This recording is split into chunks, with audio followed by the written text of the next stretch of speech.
Hey, happy Monday, y'all. Happy Monday. How's everyone feeling today? Good. All right.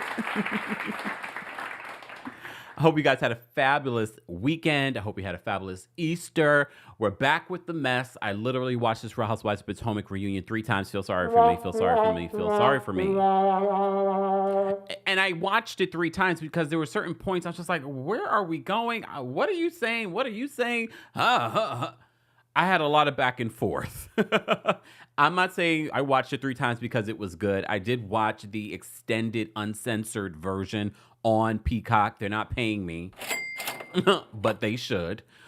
We're going to talk about it, and we're going to take callers, but we got to get those likes up, so be sure to like the video if you haven't already, and we'll drop the call and link for the general audience. But if you're a member of the channel, we'll be dropping the call and link for you first. So let's get into our recap of the Real Housewives of Potomac reunion part 1 for season 8. Baby, won't you listen to me? I got that flavor. I know you're dying to feed. I ain't no dancer, just got some hip in my feet. Now throw your hands up. Ooh, you bring the lighter, I got the fuse. You make a fire, I'll add the fuel. Follow my lead, just watch your shoes. Gotta turn the heat up to get this cool.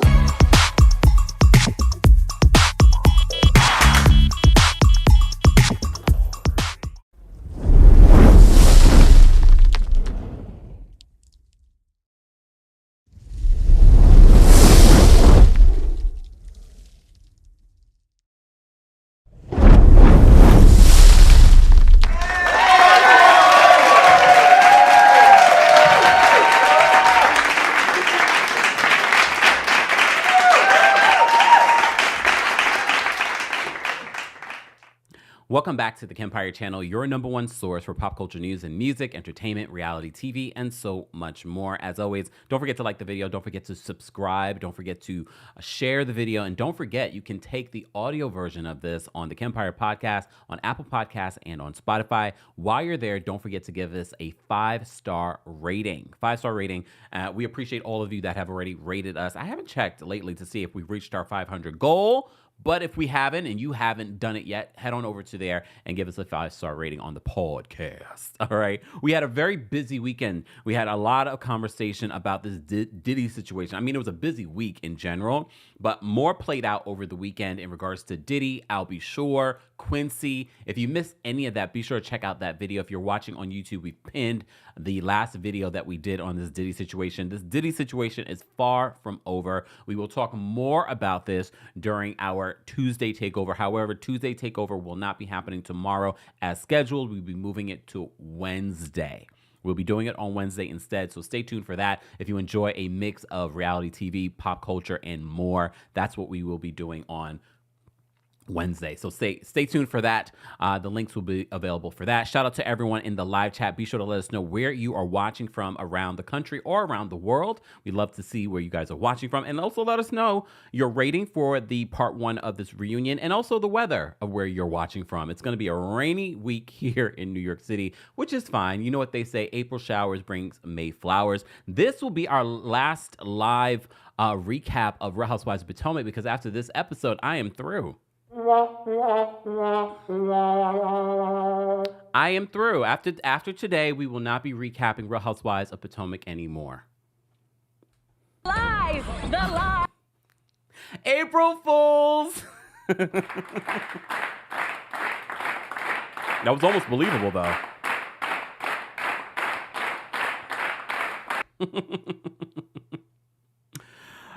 I'm not believing anyone today in regards to whatever you say to me or send to me. I'm not believing it. You guys are playing your reindeer games. I'm not believing a word that comes out of your mouth. It's April 1st. Thank God we are able all to be together and see each other on this April 1st. But don't play games with me. Don't play games with me today. I had to play a game with you guys. It's April Fools. Okay, whatever. All right. How would you guys rate this first episode of this first part of the reunion? first, before we even get into the nitty gritty of it all, oh, someone says, "Damn, you got me. You almost got me." That makes me happy. Just because, look, I honestly play with different ideas, but I thought that one worked. Anyways, all right. Real Housewives of Potomac. We recap the looks, and look, we're not fashionistas, but look, we have opinions, and we do this every reunion. And I always wait till the actual reunion to react to the movement of the looks. Did anyone else notice? I felt like the lighting for this particular and I'm going to blame the lighting, and I'm not going to blame the makeup artist, because I noticed it with all of the women. Everyone's makeup looked weird under the lighting, because if you've seen the photos, the lighting was perfect for their photos, or maybe the face tuning was perfect. I don't know. But I felt like the lighting was see, someone on my TikTok says, yes, I noticed. The lighting made Dr. Wendy's Acefo face look really red. Like the makeup looked really red. Even Candace's makeup looked really red. The Grand Dame's makeup looked a little harsher than the photos gave us.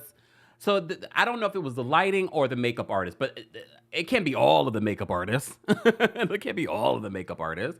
Honestly, I didn't notice it as much with NECA, and maybe because NECA really took a very pulled back, more demure when it comes to her makeup, because a lot of you have been very critical of her makeup throughout the season.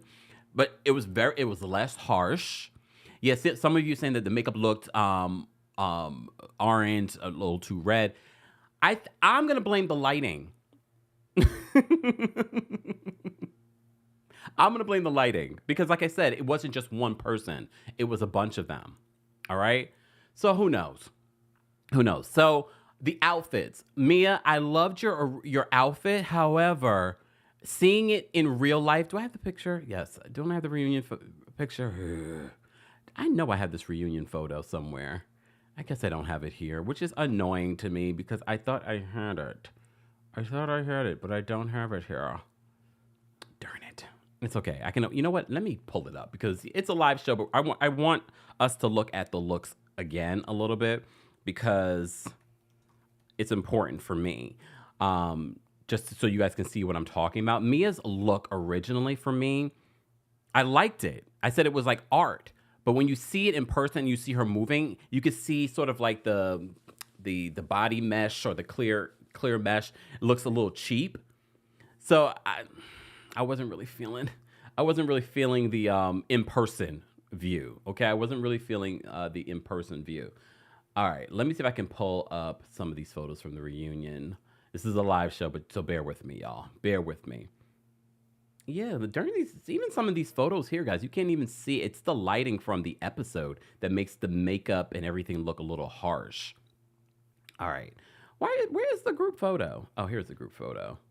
No, this is not even the group photo. Here's the group photo. There we go. It's a live show, y'all. It's a live show. Let me pull this up. Just when I thought I could have sworn I had the picture here. All right, let me pull up this photo so that you guys can see what I'm referring to. Okay. All right, back to live mode. So, see, like, even in the photo, everyone looks good. It's even with the lighting in the photo. But seeing everything in the movement, I feel like everyone else, my opinions on the outfits didn't change that much. But I will say Mia's outfit kind of looked cheaper in person during the episode. For me. I did notice after last night's episode, a lot of people had strong reactions to the Gizelle and the Candiace Dillard Bassett situation of it all. I will say this. It makes more sense as to why Candiace made the announcement that she wasn't returning. I'm wondering if she made that announcement after seeing the editing of this first part of the reunion. I'm wondering.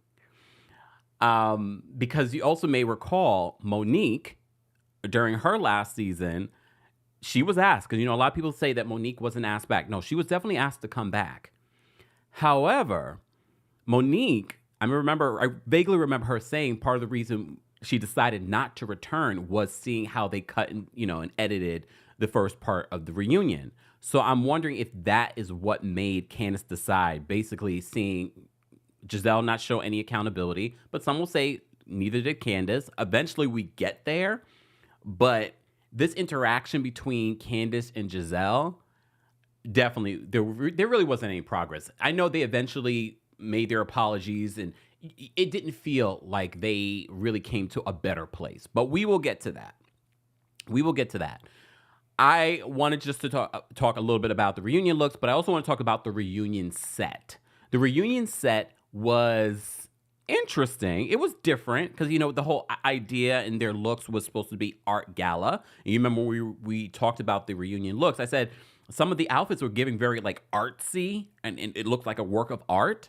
So we were on point because that was the theme. It was this sort of art gala theme. That's why they were all wearing black, and they're wearing the types of dresses that they're wearing. And the set was sort of like an art gala, which I thought was nice. It was different. I mean, is it their best? No, they've done some really amazing reunion sets. Not just for Real Housewives, but Married to Medicine. They've had some really great reunion sets. This one, not bad. Will I remember it in a couple of years? Probably not. Probably not. You know what I'm literally thinking of? Remember the reunion set? Not this was it? No, it wasn't this last reunion for Real Housewives of Atlanta, but the previous season where they were on an island by themselves and there was like water all around them. Like, that is a reunion set that's memorable. But I say all that to say, Andy was giving these ladies a warning. You may recall when we reported on Real Housewives of Atlanta right before this reboot, we heard that all the ladies were given a warning before the reunion. I believe, I'm not saying I heard this from anyone, I personally believe that the women were warned.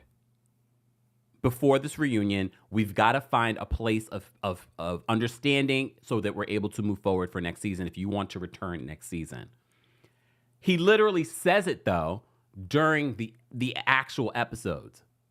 And it's not like he just said it once. He went through a whole spiel.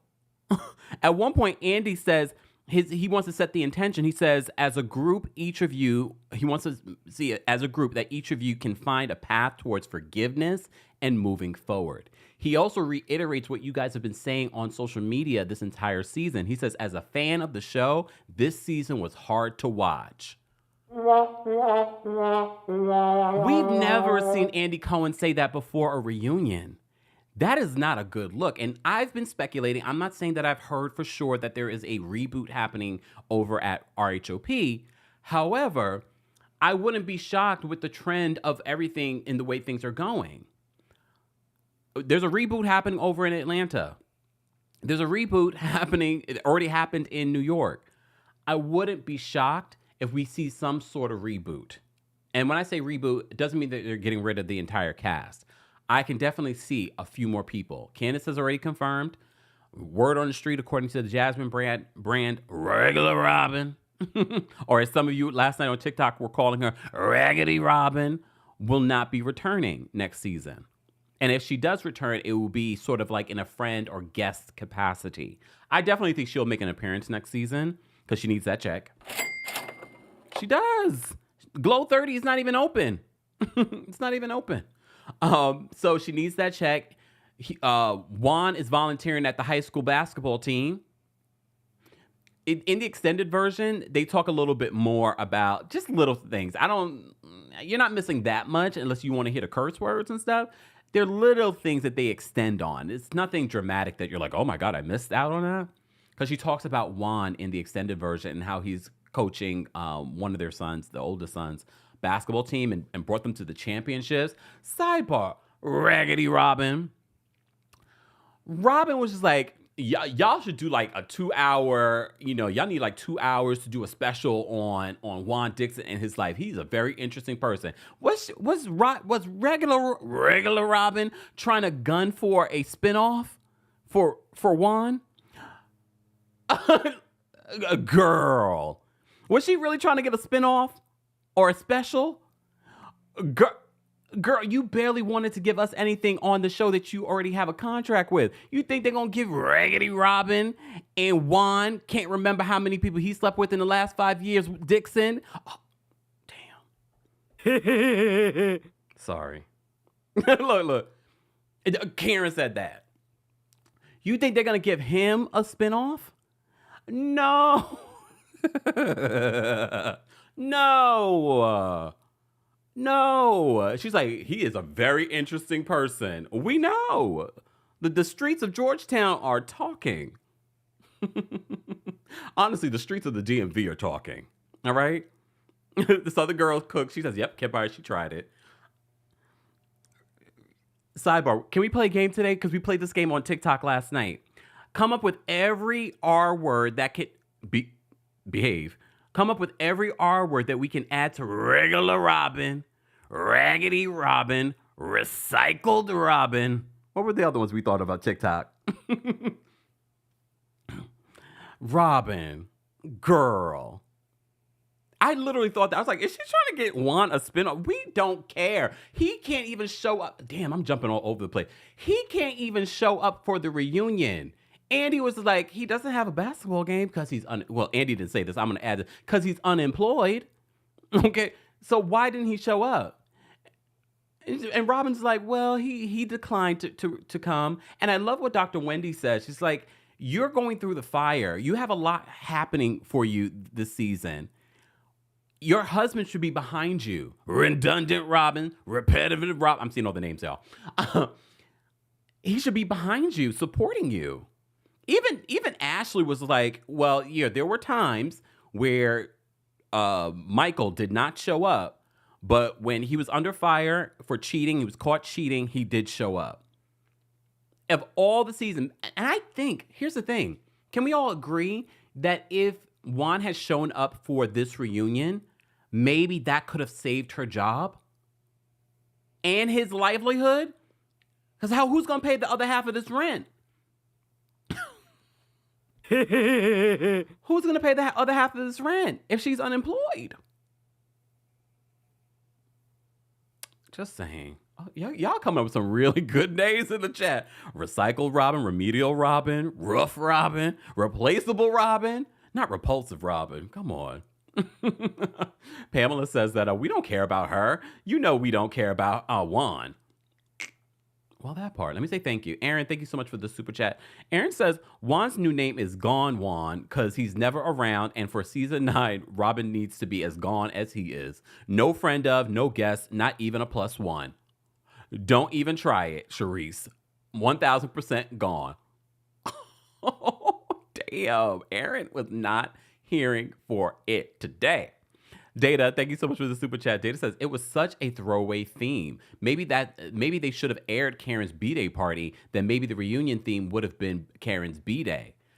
Good idea. Here's the thing. I did find that the fact that they decided to make the Monarch situation their theme when we barely got anything from the Monarch celebration. We barely got anything from it. And it was sort of like a last thing that they threw out there at the end. Okay, look, all right, whatever works for you. Deborah, thank you so much for the super chat. She says, this reunion really felt like a funeral for RHOP. So as I said before, we'll go back at the beginning because I was jumping around. We'll go back at the beginning. At the top, I feel like Charisse is not at the reunion. I feel like Andy was warning the women. I believe producers warned the women beforehand. I don't know for a fact, but I believe that they were warned beforehand that we need to find a way to move forward in order to make season 9 happen. Andy says it at the top. He says it multiple times. And Karen is just like, I think we all can do it. Karen is the MVP this season. Is Karen, not Robitussin Robyn. Y'all are a mess in the chat. Y'all are a mess. Replay crew, I want to hear your R words for Robyn too, okay? Let us know. Even Karen's just like, I think we can do it. Right, girls? I think we can do it. And mind you, in that moment, we don't even hear Gizelle or Robyn say that they can do it. Everyone else is like, yes, we can do it. Sidebar, did you guys notice Giselle's reaction when she found out that she wasn't sitting next to Andy? She's like, who's sitting here? Karen, you guys can kiki together. Here's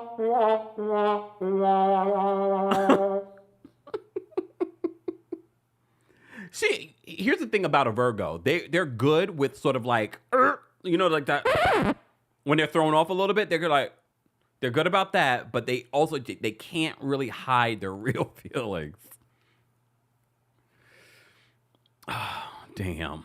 She did seem a little like, oh, what's this about? But as I said to you guys before, for me, that did not mean that Gizelle was not going to return next season. I think it was being performative. I think that was for the audience. I think Andy saying this on the episode in front of the world was performative, although I do believe that it was important for them to say it, because I think they really want that for the group in order for the group to move forward. However, I think Andy was speaking like the fans on social media. I think, here's the thing, Andy. Andy says watching the season, he felt as if he was disappointed because he didn't feel like anyone was moving forward. He said that it was hard to watch. Andy, you're listening to the fans. You can't say that, because while they're filming during the season, you're receiving notes. You knew how the season was going to end up. You weren't prepared for the audience reaction, because go rewind the tape. Remember when we were talking about the Real Housewives of Atlanta reboot, and from our friends over at lovebscott.com and their exclusive, they said producers were happy with this season. Remember?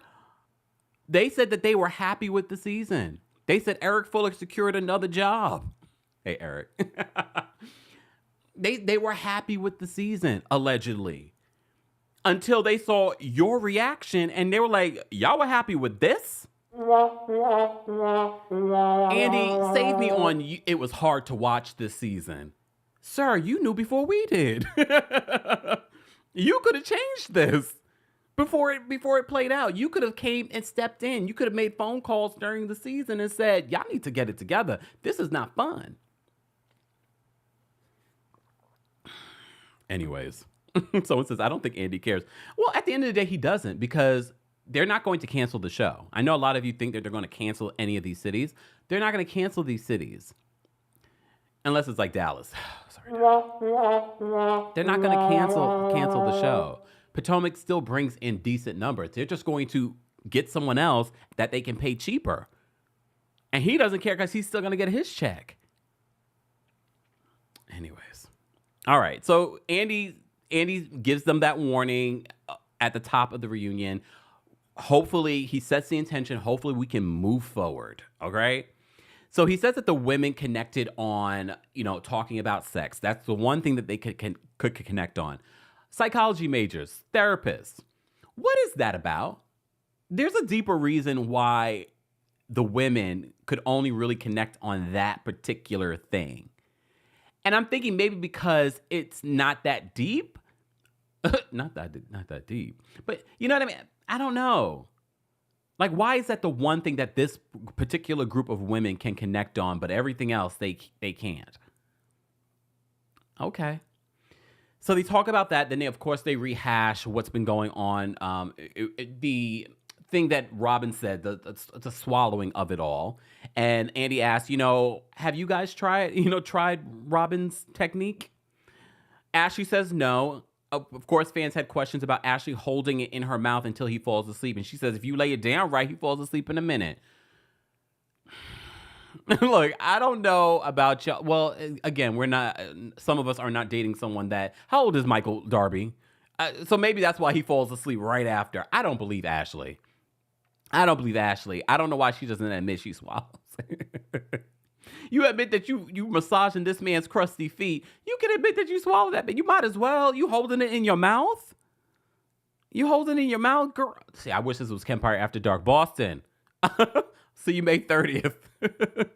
Remind me to talk about this and what Ashley should do in that instance. Don't hold it in your mouth. And if you're not going to swallow it, there's a whole method. Look, there's a whole method.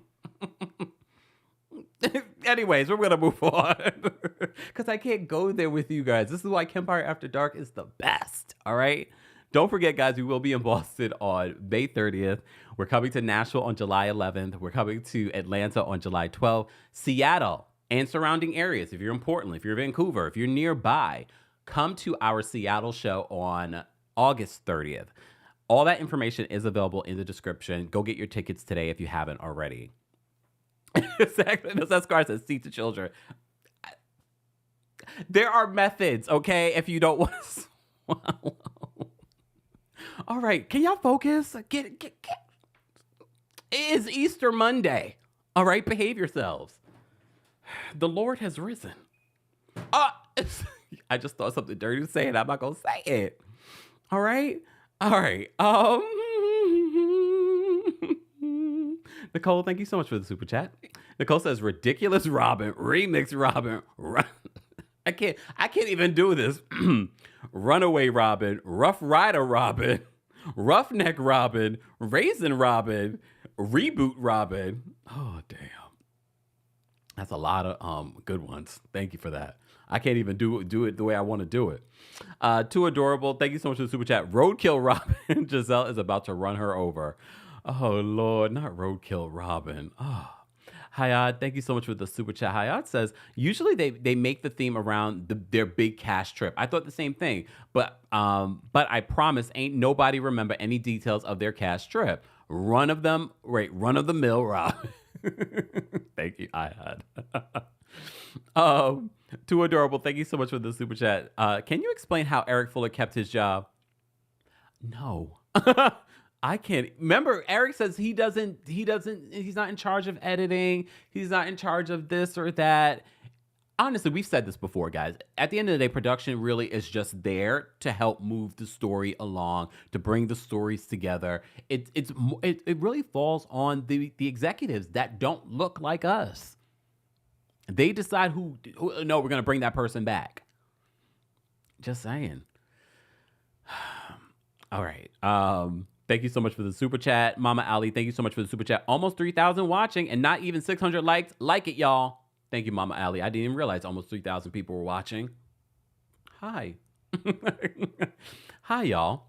And I appreciate you all being here. Stay a while. Follow. Subscribe. All right. Peaches, thank you so much for the super chat. Peaches says, breath stinking, holding nuts in the gut. Peaches, what? What are you saying? That is for Kempire After Dark. That is not for us right now. Please and thank you. What is happening right now? All right. So back to this, guys. You're just joining us. This is our weekly recap of the Real Housewives of Potomac reunion part 1. We still have more parts to go through. So we're going to focus on part 1, though. And stay tuned for next week. It should be interesting. All right. So we cannot forget the slight moment. If you follow me on social media, I did report on the sneak peek. And this might be part of the reason why I didn't love this reunion, because they released so many sneak peeks. I felt like I already seen the episode in part 1. But in part 1, literally, when they talk about the game that they were playing and when Karen was asked about how many people has she slept with in the last 5 years, here's the thing. Karen is no dummy. Karen is quick. Karen is witty. Karen understands the assignment. Karen could have easily said one person, but that wouldn't have been funny. We wouldn't be talking about it right now at the reunion if Karen had just said one person. That's it. No, Karen was just like, does that include wet dream? Like, she wanted to make it funny. She could have easily said one. But she, even at the reunion, she's like, well, I learned that I couldn't, I was counting my wet dreams. And then Robyn wants to lean in. Oh, so you're admitting that you don't know how many people you slept with in the 5 years. She's like, no, that's Juan.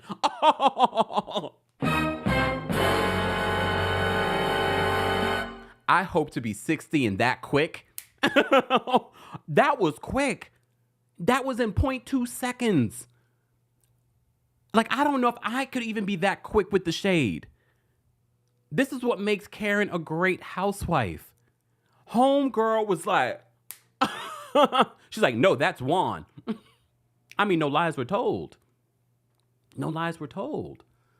But I thought that was hilarious. All right, speaking of regular Robyn, or all the other names you guys are giving her in the live chat, we get Robyn's segment, all right? So, of course, Robyn addresses all the cheating rumors. That's how we ended last season, technically. It wasn't even brought up during the season at all, or at the reunion. But, of course, they gave Robyn an opportunity. I think they wanted to finish out Robyn's story this season. That's the only reason she was brought back, in my opinion. I don't know that for a fact. But that What else did she offer this season besides her beef with Candace? All right. So, of course, in her segment, they're talking about the cheating rumors, all of what played out during the season, all of that. All right. Gizelle decides, I felt like this was planned. You guys let me know if you thought it was planned or you thought it was a real question. Gizelle asked Robyn, was she upset when Juan referred to Coach Bree as a beautiful woman? And Robyn was like, well, no, he was emphasizing if it wasn't a good-looking woman, it wouldn't have been an issue. And she was like, oh, okay. It felt like they planned it because I feel like they're very calculated that way. All right? So it felt like they had planned that particular part because that was conversation on social media about that. Okay? We don't care. Look, we know. I think the people that know that there's nothing going on with Coach Bree. But the woman that he's holding hands with in Georgetown, okay, no, not that woman. Or the Canada woman, the Canadian woman. Like, we don't believe about Coach Bree, but we do believe about some of the other rumors we've heard, allegedly. All right, you guys agree with me? Yeah. You thought it was planned. Okay. All right. Okay, so Andy brings up, Shady Boots Andy. It says that, Juan's not here. Juan's not here, and he doesn't have a game. And all the ladies react like, damn, Andy. But Andy's pointing out the obvious. I don't think Andy was intentionally trying to be shady in that moment. He's pointing out the obvious. Every other season, the excuse that Juan Dixon not being there was because he had a conflict. He was working. We know he's not working. And Andy's like, so where is he now?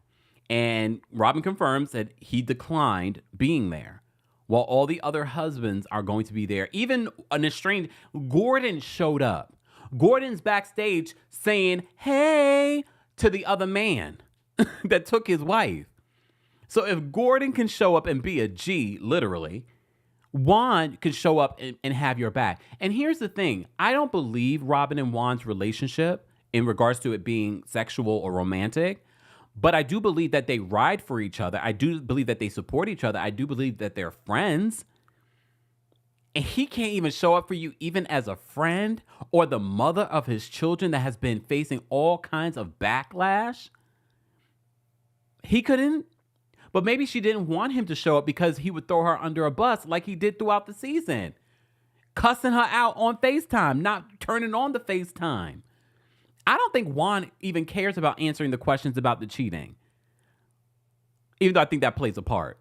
However, you can't even show up as a loyal roommate? You can't be a good roommate? You know what I mean? Like, you have some good roommates, people that you've been friendly with. Maybe you didn't have children with them. But as a roommate, you could show up for your roommate and be like, I ride for her. He couldn't even show up as a roommate. Is he paying half the mortgage, Robyn? Is he showing up in that way? Just asking. I need to know. But am I surprised that Robyn finds every excuse in the book to defend Juan? No, I'm not surprised. We also find out that Robyn and Juan do not share passwords. Question. I'm not in a relationship. I've been in a relationship, but I haven't been in a relationship where I've shared my password. I don't think that's a big deal, but I also don't think it's a big deal if I gave you my password and you wanted to look into my phone. You know what I mean? But they don't have each other's passwords. They talk about how he likes to clean. Is Juan a Virgo? Can someone find out if he has Virgo in his top 3? Then I could understand him maybe cleaning out his text messages. But him cleaning out his text messages is very suspicious. It's very suspicious. All right. Anyways, but I love what Dr. Wendy said in regards to Juan not showing up. She was just like, he should be there supporting you.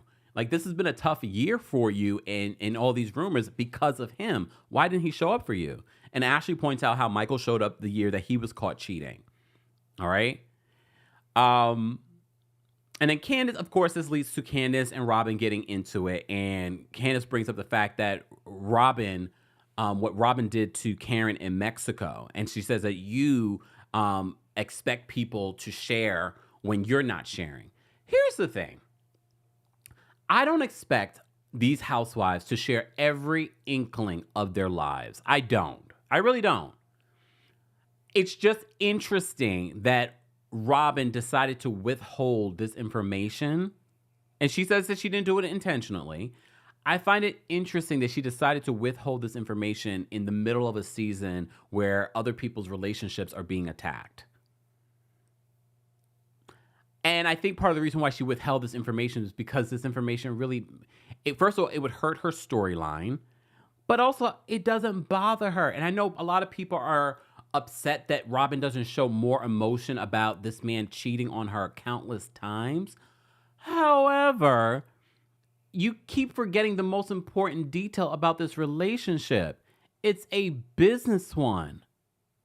And I don't know if they're even really married. No one has seen the marriage license.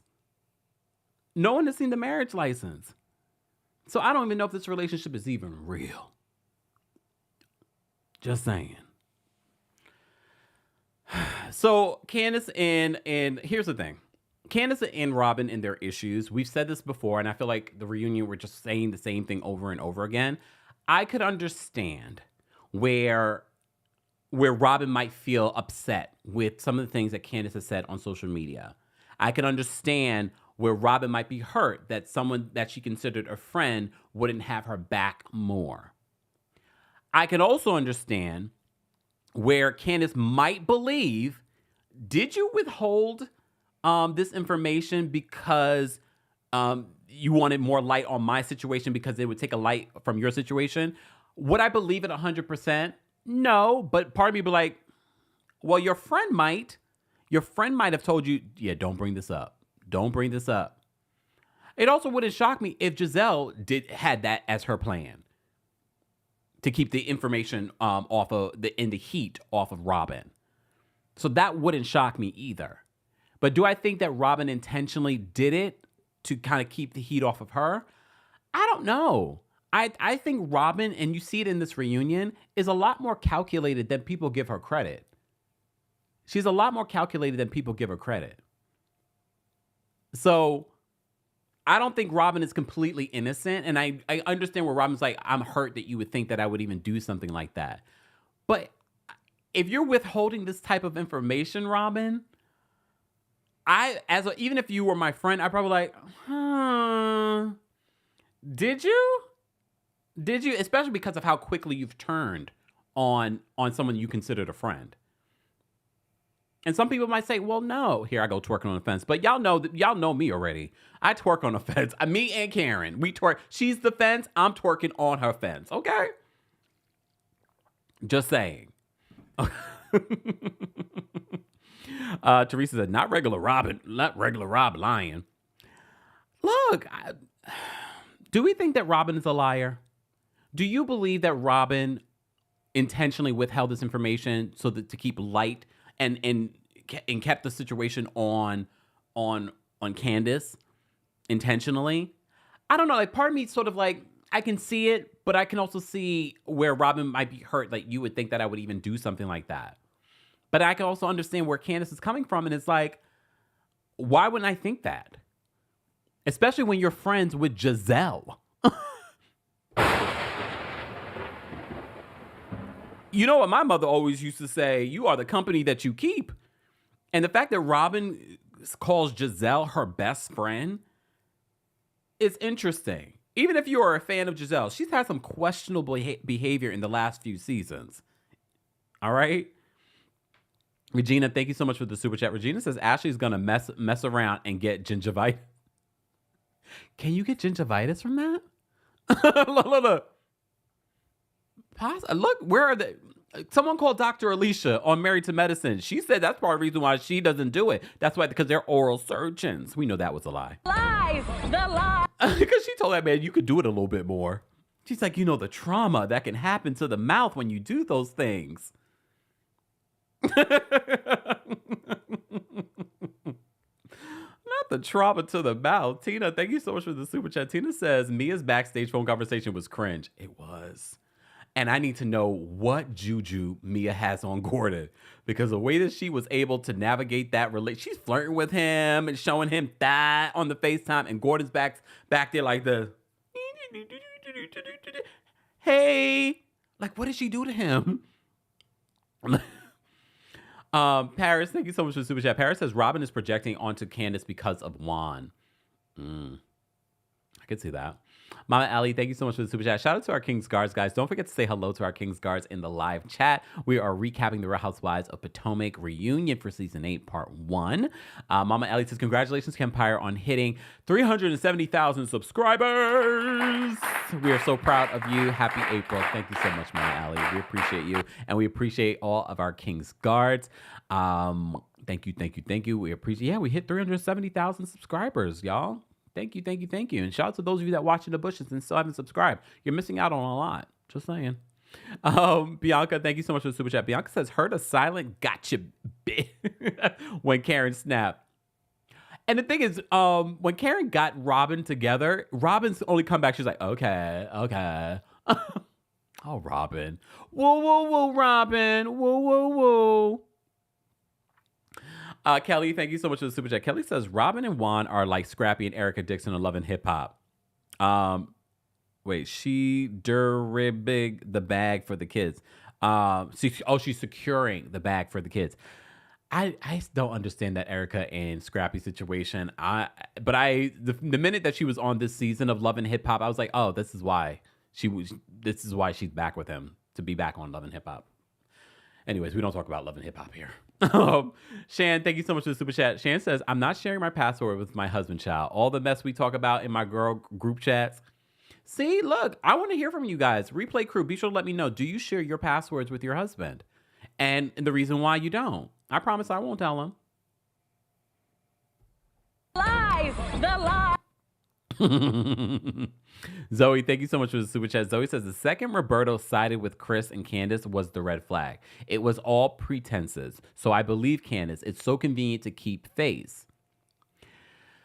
Okay. All right. SD Mac, thank you so much for the super chat. SD says Robyn hid financial information, then spilled that Karen called her in confidence, then spilled Michael's tea about Juan when he said it off camera. Robyn is calculating. Yeah, I think people do not realize this other side of Robyn. And maybe because people don't care enough about Robyn, but then there's that. So Robyn doesn't believe that she demands anything from the group. And that's one of the things that Candiace has pointed out in regards to the situation that went on with her and Chris and what happened with Robyn and her situation. But Candiace believes that she does. All right. And she says she refuses to answer questions in regards to what this blogger said. They even beeped out the blogger's name. I don't know. Look, at the end of the day, I don't think it's that important to know who the blogger is, because at the end of the day, they're sort of like the middleman. It's more about these two friends. But I thought it was interesting that they decided to bleep out the blogger's name. Why?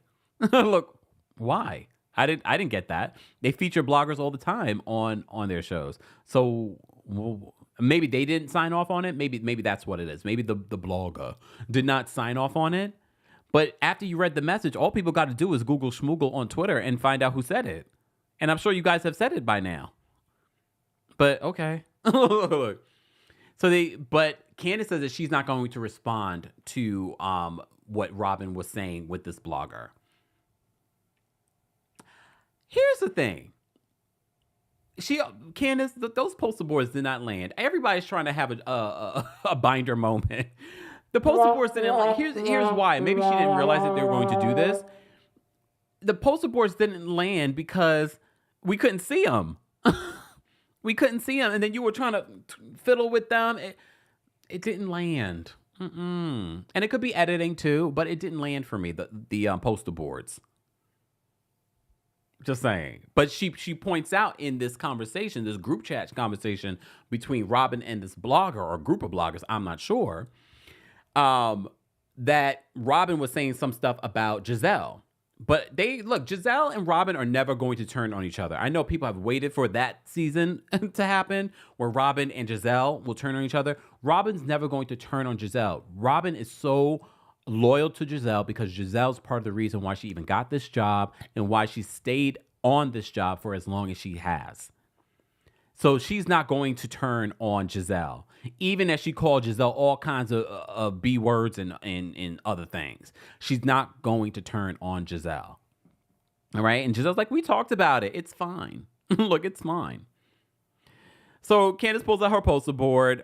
We see Robyn was talking to bloggers in a group chat. Andy's asked Candace and Robyn what they need in order to move on.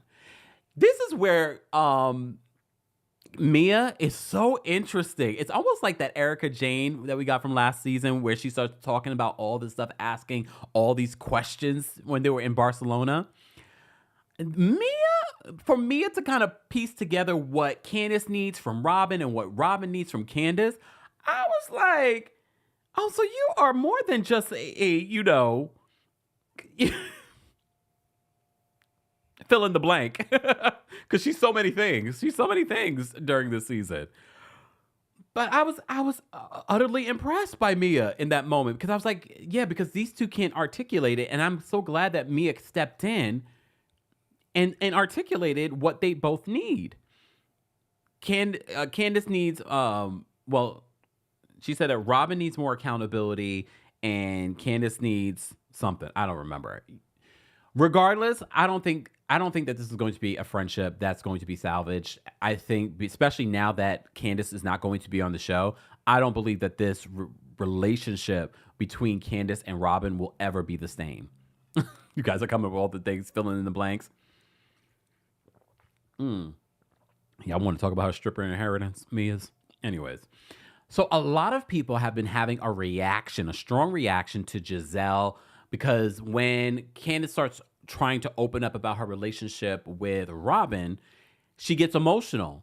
And look, what is Candace? I know she's a Sag, but what's her other signs, like her moon sign and her rising sign? There's got to be some water in there because she's very emotional. She is always looking for a triangle.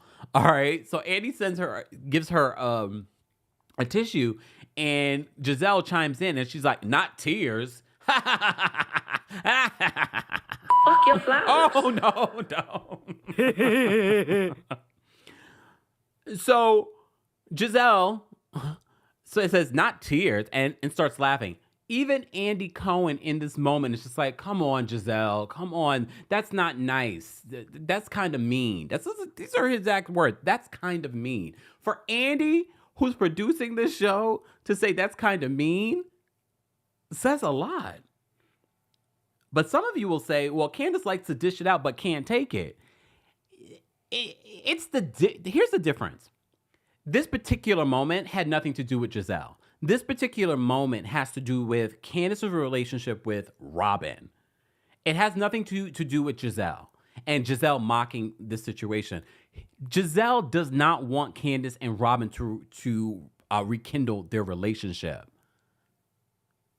So her laughing and saying not tears and all of that. First of all, Gizelle really thought that she landed with a bar. Not tears.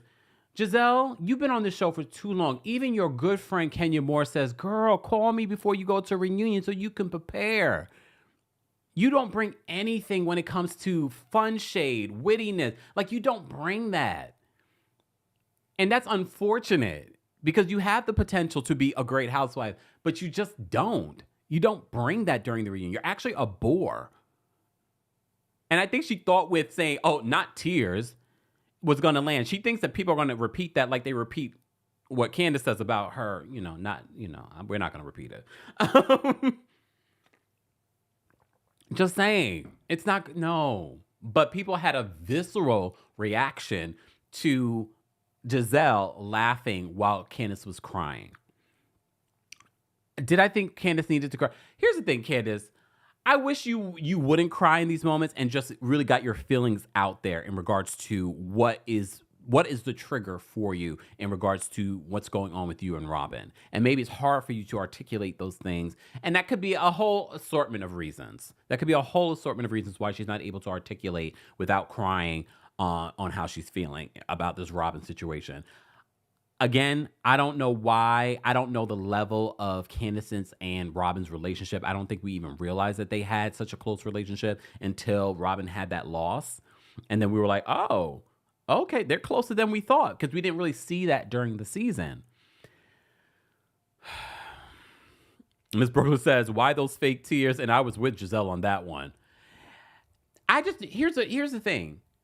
Gizelle reacting to a moment that has nothing to do with her felt very calculated and intentional, like she has been throughout the season. I felt like Gizelle was using that moment to bridge a further gap between Candace and Robyn. Because this had nothing to do with her. This had nothing to do with her. Anyways, let's move on from that particular situation. All right. Mia lays out, as I said to you guys before, what Robyn needs and what Candace needs from each other. Ashley asked Robyn this, though. She asked Robyn if her and Juan are happy together. Because Robyn, this is where Robyn tries to pitch to Andy and to production. Juan Dixon spinoff or special. No, not happening, girl. We don't care. Unless Juan's going to tell us his truth. And he's leaving you. No, I'm playing. So, did you guys, we're body language experts. We kid. Did you guys notice her body language when Ashley says to her, are you and Juan happy together? Because she says, Juan and I have been together for 28 years. We've been through a lot together. We grew up together. We're best friends. And look, I agree with her. She says, she's like, you have to decide if you're going to thug it out. You even see Dr. Wendy and Candace just like nodding their heads. Yeah, we get it. We get it. They're nodding their heads. And that's the difference between a Wendy and Candace versus a Gizelle and, well, maybe Ashley. They will give people credit even if they don't necessarily like them. Gizelle can't do it. Like, even if she agrees with them, she can't nod her head in agreement. So Robyn is talking about how, we riding out together, 28 years together. The countdown will begin when we hear that they're no longer together. And honestly, I think that they will stay together until the boys are like 18 and moved out. But I don't think that they're really together. But I've been telling you guys that. And maybe because of the show and her not being on the show will be reason enough for Juan to go cheat in peace. No, for Juan, like he said in whatever season that was, he wants to find someone that he can love. So he's been trial and error, finding all the different ones around the DMV so that he can love. He told you guys, we caught it on a hot mic. I don't know how you even got back from that situation, but I'm a different type of person. Because if I heard the father of my children or my partner say that on camera, because that's your truth, because you didn't realize that people were going to hear this, I would have said to myself, well, you don't love me. And I would have left. And that's the storyline people have been waiting for from Robyn. They've been waiting for her to make that decision and say, I'm going it alone and I'm leaving Juan. But I do believe that they're friends. I do believe that they're best friends. And I believe that this was a scheme that Gizelle came up with to come to us with the BS. And that's what we've been dealing with the last few seasons. The audience is not dumb. The audience sense inauthenticity. This is why the audience cannot ride with a Robyn or Gizelle. They can smell the inauthenticity. And this is why they do not want, this is why the show has sank the way that it sank. And I know what you're thinking, well, you don't say this about Karen. Yes, we do. We just laugh at Karen because she thinks that we believe some of half the crap she's telling us. But at least she makes it entertaining. At least she's willing. And she points us out in regards to the reason why, I forgot what it was specifically. But she points out, yes, she's had similar issues that Robyn has had with the group, but she's been able to move forward. She's sort of moved past it. She's made light of it. And she's still friendly with everyone. Bria on my TikTok says, my husband asked why Robyn isn't likable. I said, you can't really tell who she is. Yeah. Inauthentic. Kelly says that Robyn is playing in our face. Penny says that Gizelle should have been cut. Lynn says Gizelle has to go. She's so boring. Jenna says that Karen is the only actual likable person on the show. Gemini says Karen is likable and entertaining. And we see through her lies. Lies! The lies! We see through Karen's lies. All right, exactly. She makes fun of herself. Lorraine says Karen's press conference with no press. She literally mentions this during the reunion. She's able to laugh at herself, which is hard for a Taurus. It's hard for a Taurus to laugh at themselves. All right? It's hard for a Taurus to say that we're wrong. Because we're usually not. Osen, thank you so much for the super chat. Osen says, all that talk about all these years with Juan, and not once did she say the word love. Maybe their arrangement will end soon. Songs, she's been fired. And this goes back to what I was about to get into in regards to Ashley saying, Ashley literally asked Robyn if her and Juan are happy. Did you guys see her face when she responded? Did you see her body language? When someone does this, when they bob their heads in a yes, no way. And literally, did you have a trigger moment? I was flashing back when Robyn had her finger in Ashley's face in the restaurant that's now closed, selling the Australian food. Did you know? I felt like that's what the energy she was giving Ashley. She was like, yeah, yes, we are in love. Bobbing head, yes, no. Yes, we are happy together. Not yes, we are in love. I was like, I'm not convinced. But whatever makes you happy. Look, I don't care if they're not in love. What I do care about is them being on the show in such a way that we don't find believable. Chris, thank you so much for the super chat. Chris says, in remembrance, Robyn, Juan left her out to dry, shaking my head. Again. Linda, thank you so much for the super chat. Linda says, I think that the story with Mia is that she wants to get Ink on the show next season. Oh, he will be on the show next season. Please. I don't know how she's been able to maneuver this. She's got a husband and a boyfriend. Even though she did say at the top of the reunion she'll be divorced before Ashley. Oh, God. Kelly, thank you so much for the super chat. Kelly says, Portia could take some lessons from Mia. You gotta be smarter, though. And no matter what you say about Mia, I think she's smarter than we give her credit. Ahad, thank you so much for the super chat. Ahad says, the next reunion, we are going to get a PowerPoint presentation. No, please stop. Unless you... No. Like, these theatrics are not landing, especially with these new housewives. Keenan, thank you so much for the super chat. Keenan says, I feel like Robyn and Ashley were pre-fired at the beginning of the season. They gave them one final season to start businesses and close storylines. Oh, you're giving them way too much credit. Giving them way too much credit. Rita, thank you so much for the super chat. Rita says, both Robyn and Gizelle are so unbearable and bring nothing. They came across as so unlikable. I wish they would get rid of Gizelle as well. I mean, I think next season is going to be a critical season for Gizelle. Shan, thank you so much for another super chat. Shan says, Candace crying really made me angry. Like, girl, stand up. I think what happens with Candace, and I was alluding to this before, we have to remember the way we were introduced to Candace. She was her mama's baby girl, even though it's not her baby, the baby girl. But she was a little spoiled, a little bratty. So I'm not surprised that she constantly cries, because I think it's part of the way that she grew up, and I think that was her mechanism. So I think that's what she always goes to. Do I think that the tears were fake? I don't think they were fake. I really do believe that she's having an emotional reaction. Taria, thank you so much for the super chat. Taria says, I love this for Gizelle. Candace made shirts about Gizelle. I'm glad she said away with those fake tears. Oh. Thank you so much for the super chat, Taria. SD Mac, thank you so much for another super chat. According to Carlos, Gizelle is a Fox Force multiplier.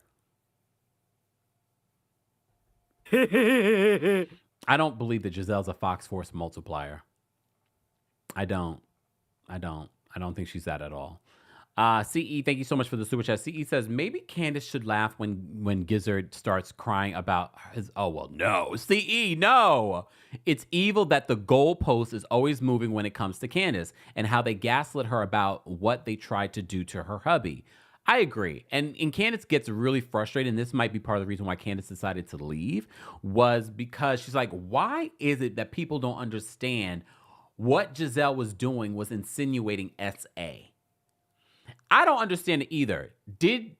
Was it SA directly? No. However, the insinuation, the what's the word? The cloud of suspicion that she put around Chris. That's not, look, there's a lot of accusations out there, that real accusations that we report on, Diddy of it all. And I told you guys, I felt like we recapped this during whatever episode that was, where Gizelle literally says he made me go into a room and lock the door. And I said, she is out of control. She is becoming dangerous with this. Tammy, thank you so much for the super chat. We appreciate your support.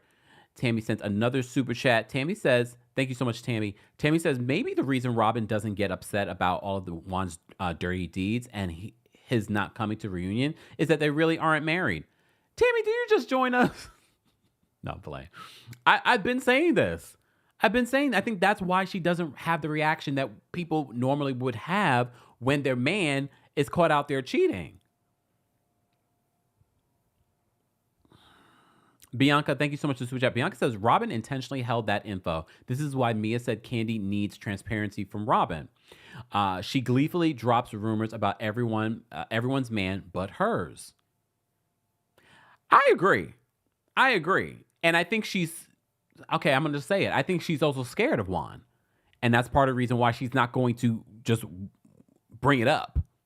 You know what I mean?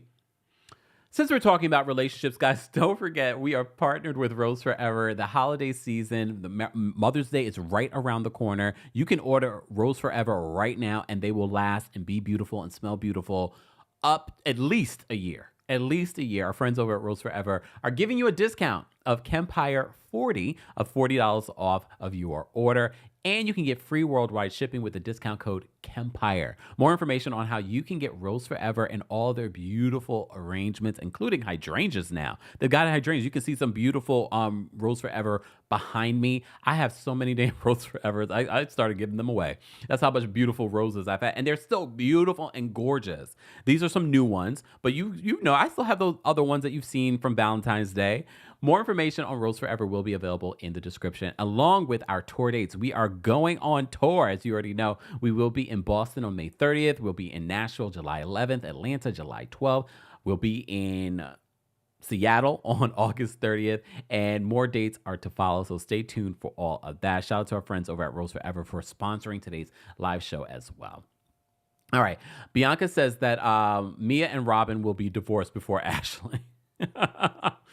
Good point, Bianca. Good point. MD says, people don't get criers at all. I cry when I'm angry, sad, etc. Don't need comfort. It's a form of expression, especially after growing up in a strict household. Good point. Good point. I just wish she wouldn't give them that energy. I just feel like they try to use that against her. SD Mac, thank you so much for another super chat. Juan told us what it was in season 1. Bah. Yeah. Like, I don't know how you come back from that. Jay Dene, thank you so much for the super chat. We appreciate your support. Nelly, thank you so much for the super chat. Nelly says, I still do not know who Gizelle is either. What I see is manipulation and mean girl vibes. Laughing from her gut that had nothing to do with Candace and Robyn. This is nasty, nasty work. Points. Hey, Shantae. Shantae says, is Ink the same Ink that was dating that woman, Sarah, who was proud to be a side chick for someone else, and then later they were both on marriage boot camp? Why are you asking me and not telling me? Did you Google Smoogle it just to confirm? A radio personality out of Atlanta? Sidebar, who's paying for the penthouse that Mia's staying in? And then Gordon is about to get a condo across the street in Washington, D.C. It's not cheap. Who's paying for that? We know they have money issues. Bravo's not paying Mia that much money. Who's paying for this? And don't tell me Ink.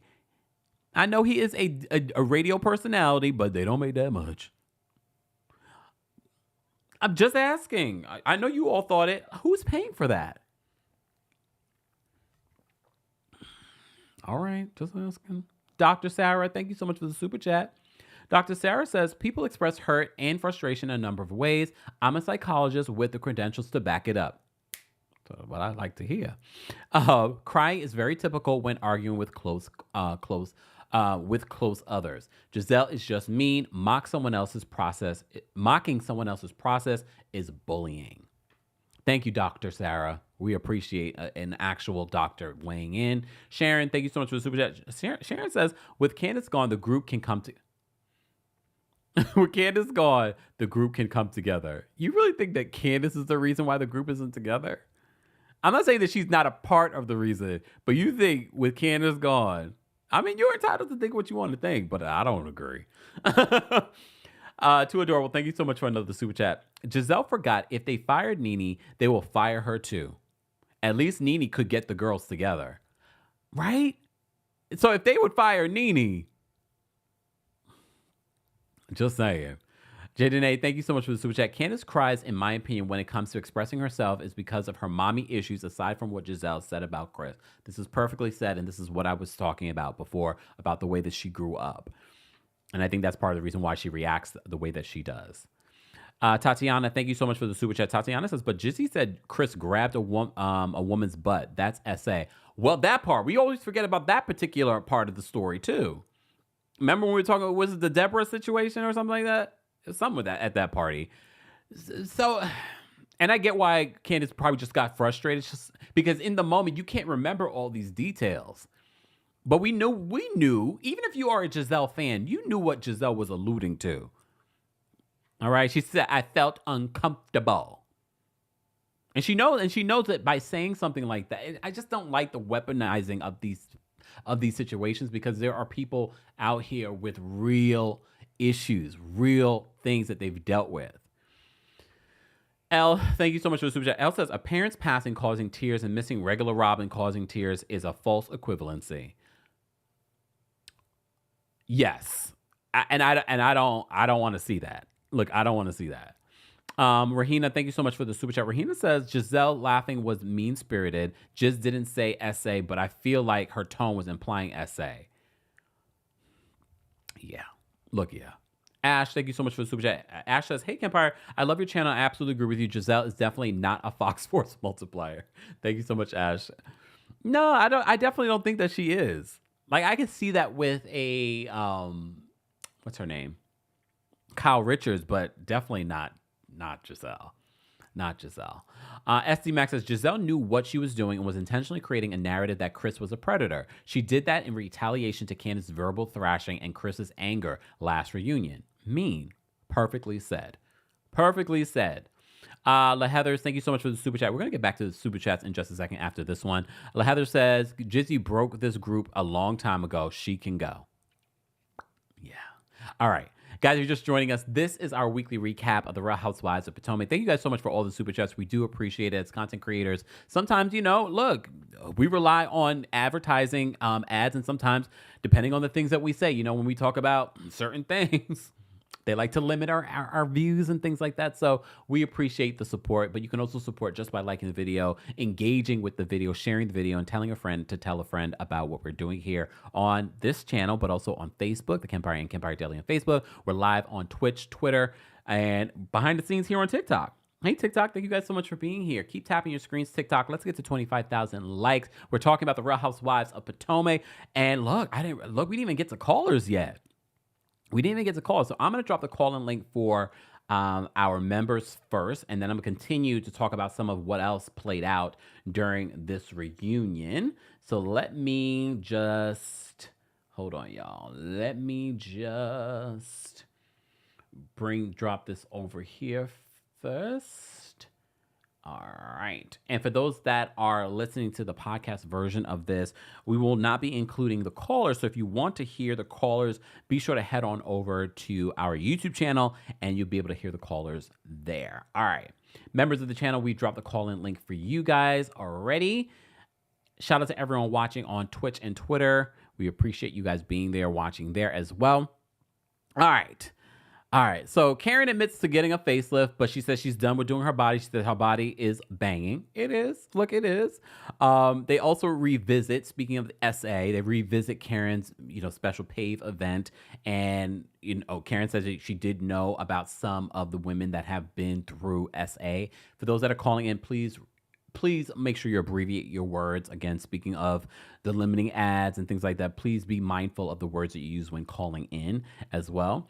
So they revisit that, and this leads to the conversation between Candace and Gizelle. It was really, and I really sort of was like, maybe I should make Candace and Gizelle the thumbnail this week, but I was like, I'm just going to leave it the way that it is. Because there is a heavy back and forth between Gizelle and Candace. It doesn't seem like they even get to the right place. Eventually, they do make their apologies, but begrudgingly. Begrudgingly, they make these apologies.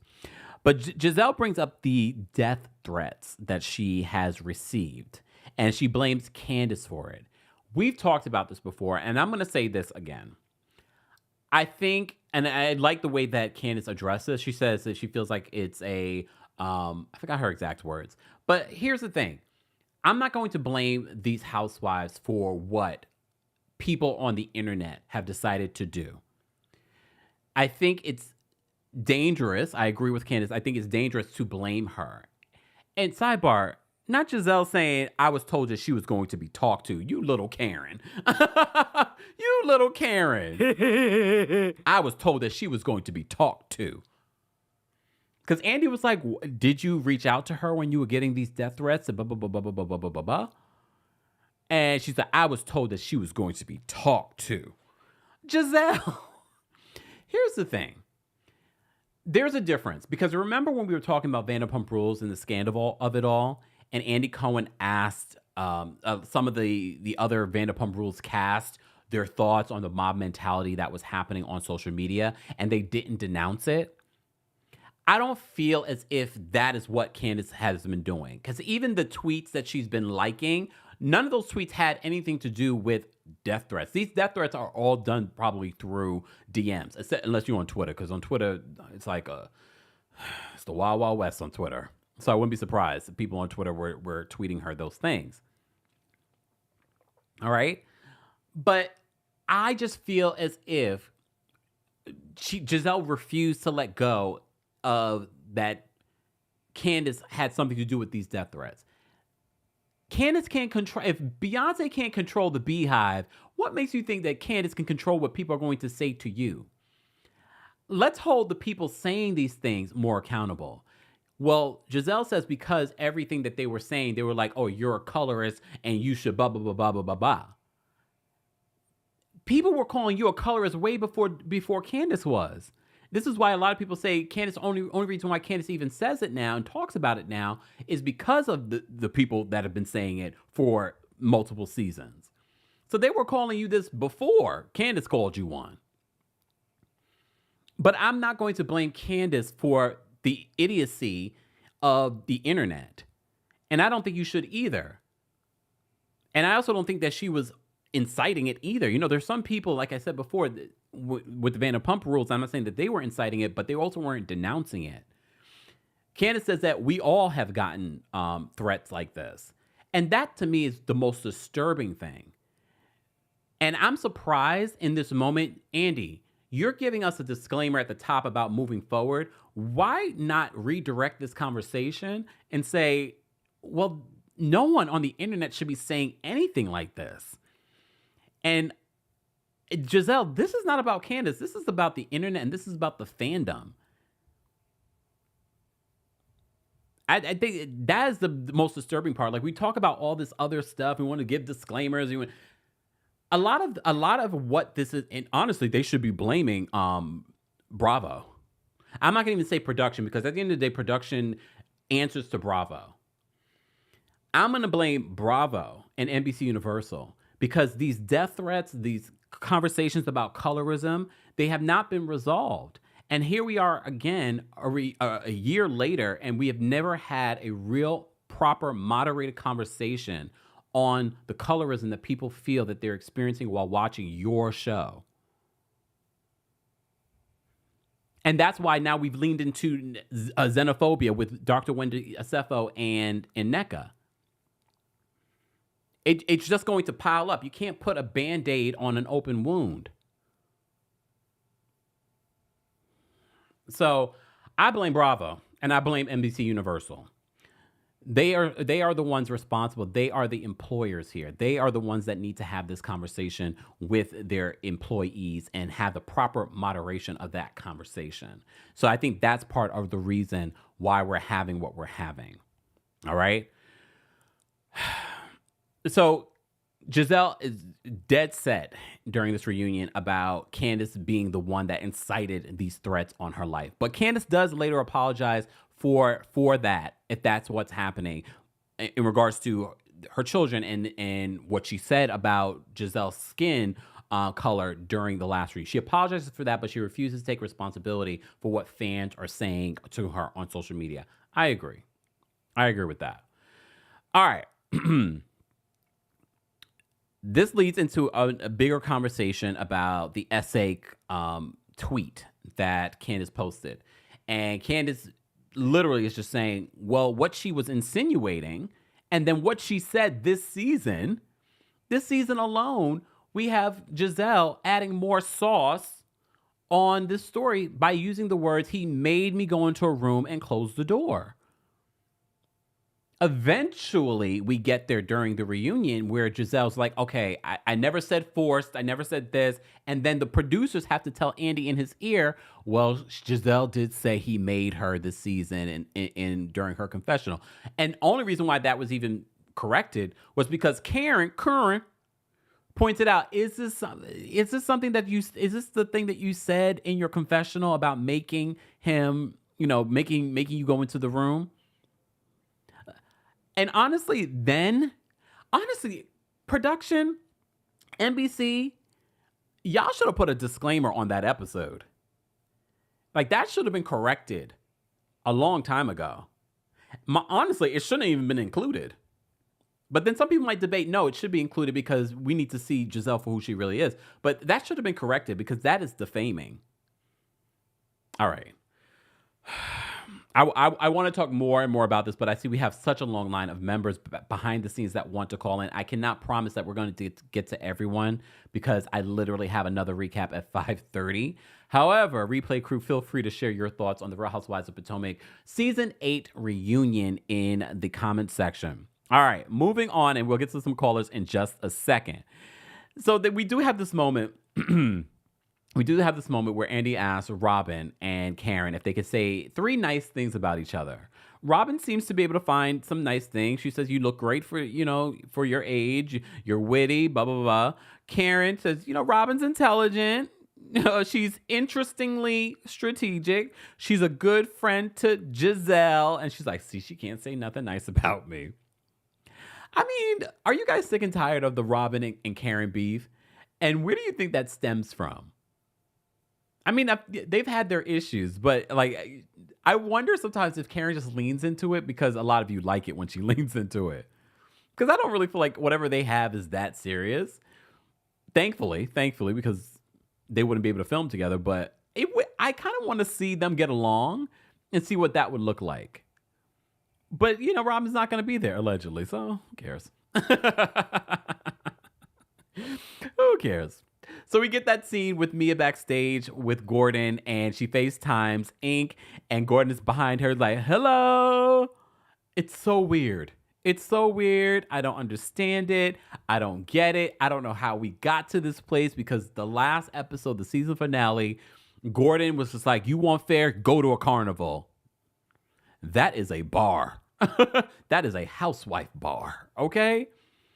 That is what we expect from Gizelle, but she never gives us that. You want a carnival? Wait, you want a fair? Go to a carnival. You want fair? Go to a carnival. Okay. I don't know how we went from there to now Gordon is in such a... Look, God bless him. We want people to get along. There are children involved. Well, speaking of the children... So they end this part of the reunion talking about Mia and what's going on with Mia. Mia's living in a penthouse in D.C. Gordon is living in Charlotte, but he's moving into a condo across the street from Mia. Who's paying for this? Who's paying for this? Did the family let him back in now that he's divorcing Mia? Mia's divorcing him? So we find out more about Mia and Ink's relationship. She denies that her and Ink had like a long-standing affair during her relationship with Gordon. She says there was one time. Mia be lying though, y'all, so I can't believe her. Lies! The lie! Mia be lying. I can't believe her. I believe she's been dipping and doing it with Ink and who knows else this entire relationship, I believe. So they were high school sweethearts, but they drifted apart because of the distance. He got a good job in Atlanta as a radio personality, and she was in school. And then, she got her stripper inheritance, a hoe inheritance, whatever you want to call it.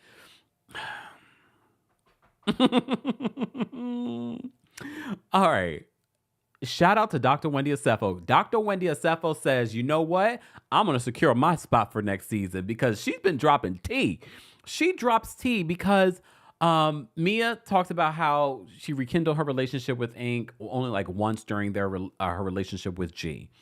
Then Wendy chimes in. She says, Gordon accused Ink of coming to the house and trying to take Jeremiah because he believes that Jeremiah is his son. Only for us to find out that Mia says, yes, Jeremiah, Ink believes that Jeremiah is his son. We don't know at this particular part of the reunion whether or not Jeremiah is Ink's son.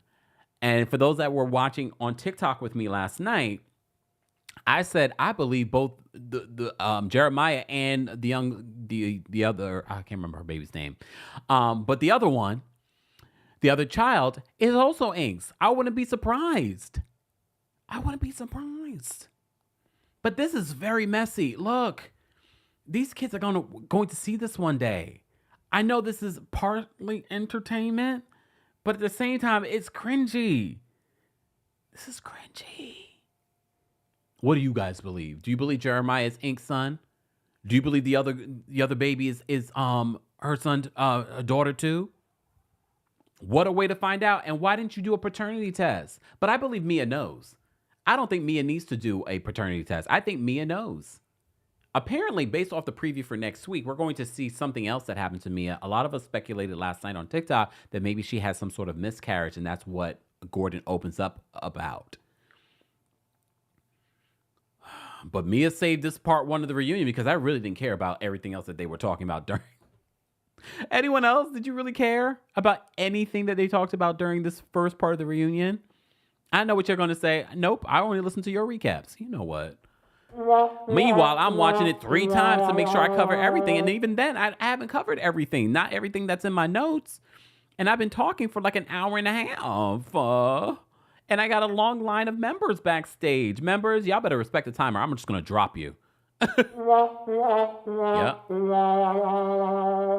Ink is interesting because didn't Ink do an interview too? Like, I'm always going to look at you with the side eye when you start playing these media games, these PR games. I'm always going to look at you with the side eye. Do you guys, or for those that are in Atlanta, are you familiar with Ink as a radio personality? Is he any good? Is he a top personality? Look, I only know Tigger from Atlanta. But that's because Tigger was on all kinds of stuff back in the day. All right. Look, is he making enough to be paying for a penthouse in DC? Okay. All right, just asking. All right, let me let me get to some callers. But before we get to the callers, I'm also going to say thank you because we had quite a few super chats. So let me just say very quickly, thank you guys for all the super chats. DM says, hey, I would like to see Omarosa join the show and think she would be good on the show. Omarosa says she's in law school. She ain't got time for that. I know that's a rumor that's out there today. Nisi, thank you so much for the super chat. Gizelle did say that Chris grabbed someone's butt. Yeah. That's the part. And I think in the moment, or maybe they edited it out, Candace couldn't remember all the details. All right.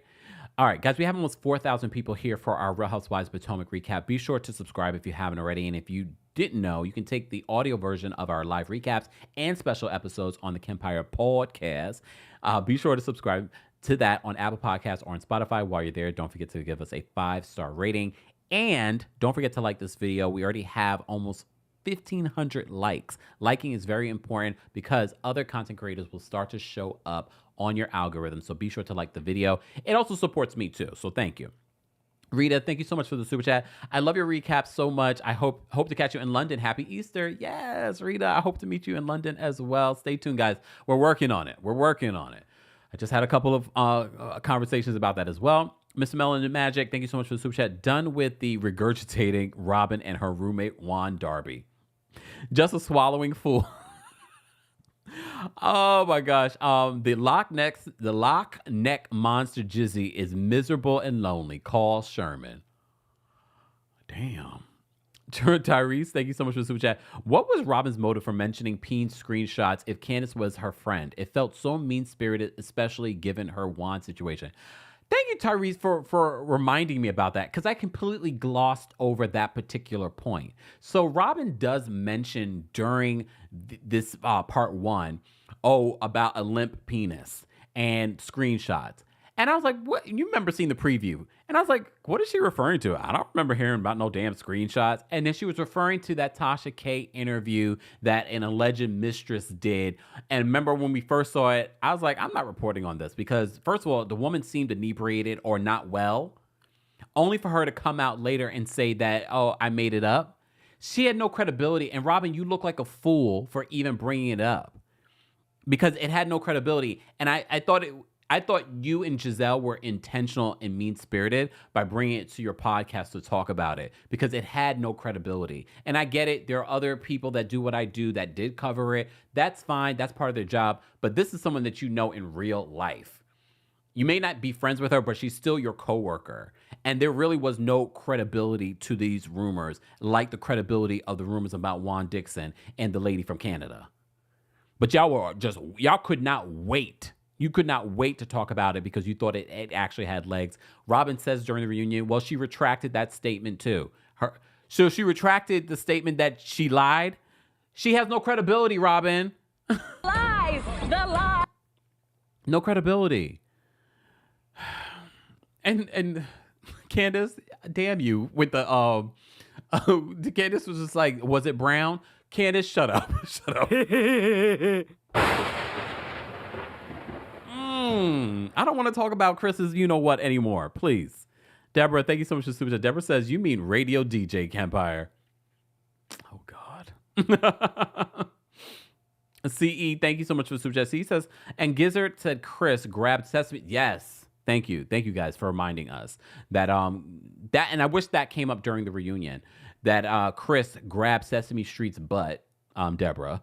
Let's stop being dense. Allowing Gizzard to come back and allowing Forehead to bring her friends to attack Candace is evil. It's inexcusable, period. Okay, CE. Mama Ali, thank you so much for the super chat. 4,000 watching. 4,000. Like it. Thank you. Thank you, Mama Ali. Shout out to our King's Guards, guys. Don't forget to say hello and bear with our King's Guards because I know a lot of you have very strong opinions when it comes to talking about the Real Housewives of Potomac.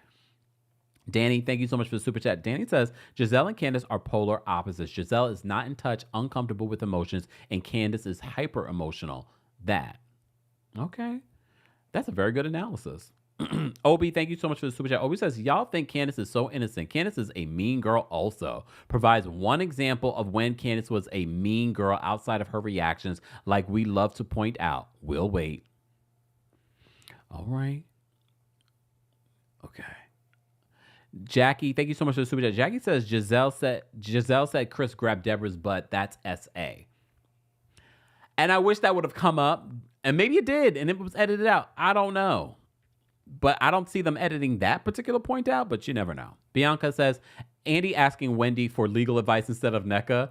He said, well, he thought of, she had 4 degrees. She's also married to an attorney. I honestly wanted to hear what Dr. Wendy had to say in regards to it possibly being SA. Because maybe Dr. Wendy would have pointed out the Deborah of it all. But I get it. They wanted to ask an attorney. All right. And NECA says that she didn't believe that it was SA.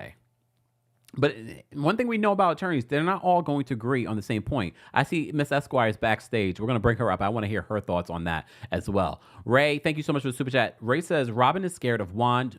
We saw what his psychological warfare looks like. He forces her to submit until she cries. I wish the women asked about that. Very good point, Ray. Very good point. That literally is what I was saying in regards to I think that she's scared of him. Tatiana, thank you so much for the super chat. Tatiana says, I see many death threats towards Wendy. It's really? I mean, I'm not surprised in regards to the threats that all of these housewives are receiving, but I don't see them myself. Thank God, because that's disturbing. That's disturbing. Ariana says, I was disappointed in Andy and Bravo over threats. Agreed. Thank you, Ariana. MD, thank you so much for the super chat. MD says, hateful and toxic work environment with no clear, direct, and unbiased intervention from producers equals toxic and dangerous speech online. Irresponsible. Blame Bravo. And again, I know we hold the producers more accountable. We have to keep in mind the producers really are just there. They don't make those types of decisions. Those decisions fall on Bravo and NBC Universal.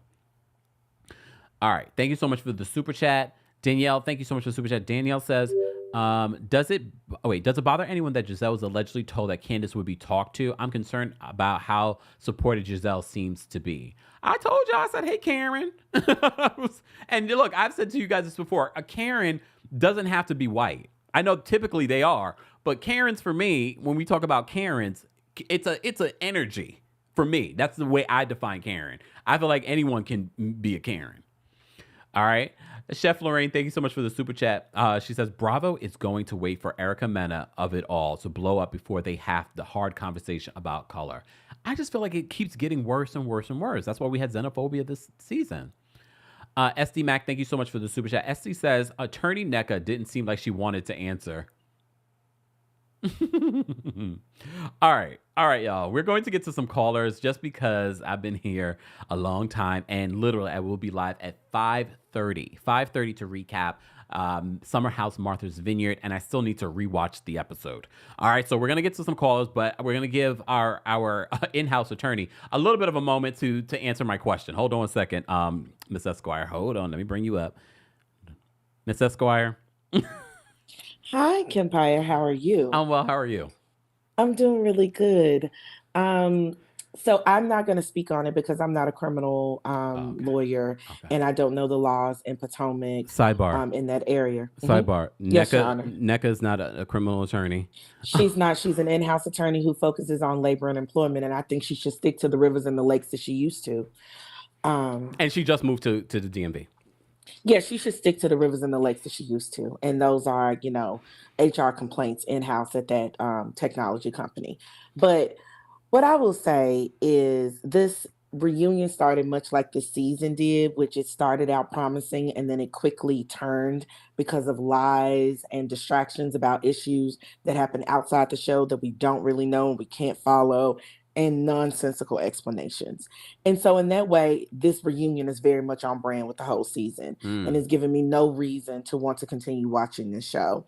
I have these moments where I forget how rancid and putrid Gizelle can be. And then she does a really great job of reminding me why I don't like her. Because that scene with Candace crying, she made herself so small in that moment. And it was just unnecessary. Yeah. We know you don't like this girl. As a Virgo, I absolutely understand.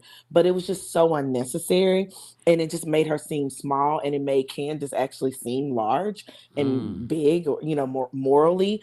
I just don't understand the issue for Gizelle with Candace and why she can't resolve it. Yeah. But one other thing I will say is that Gizelle clearly has not been listening. She clearly does not care, because for her to say that we think she's colorist because of her color and not because of her behavior just shows me, like you said, they have not talked to her. No one has. And she doesn't get it. No. So we're going to get more of the same. Thanks so much. Thank you. Bye. Bye. And I think it's important too, especially because she is raising brown-skinned daughters, for her to learn something about this. Because maybe you have been blinded because of the color that you are and the privilege that you have with being that color. And yes, you're still a Black woman and you still experience racism.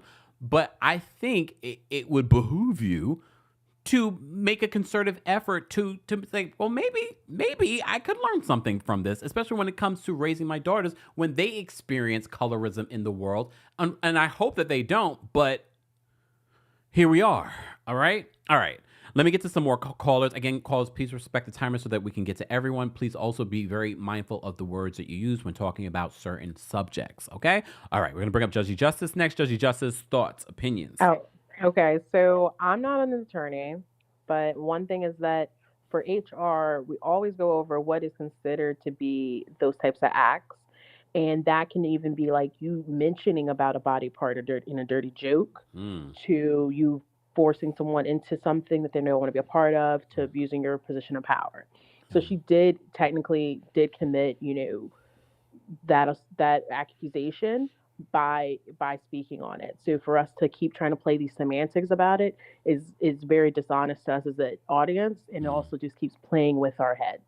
For it, because if I were to go do that, if I worked at Home Depot and I were to go and say something about my manager like that, they would accuse him of that and would be charged through that in the state of Maryland.